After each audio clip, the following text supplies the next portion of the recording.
يا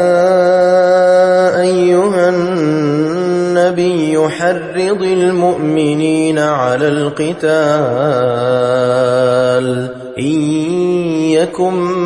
منكم 20 صابرون يغلبوا 200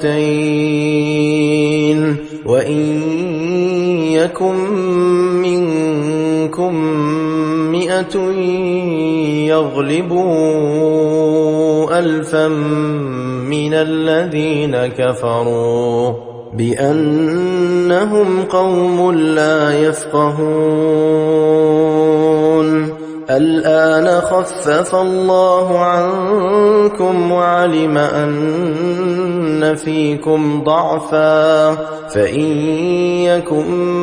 منكم 100 صابرة يغلبوا 200 وإن يكن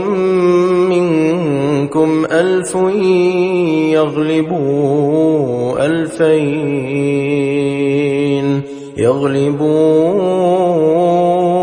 2000 بإذن الله والله مع الصابرين ما كان لنبي أن يكون له أسرى حتى يثخن في الأرض تريدون عرض الدنيا والله يريد الآخرة والله عزيز حكيم لولا كتاب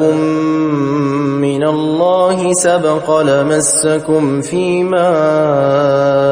أخذتم عذاب عظيم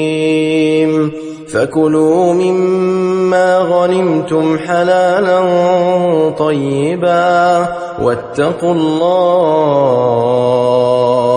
إن الله غفور رحيم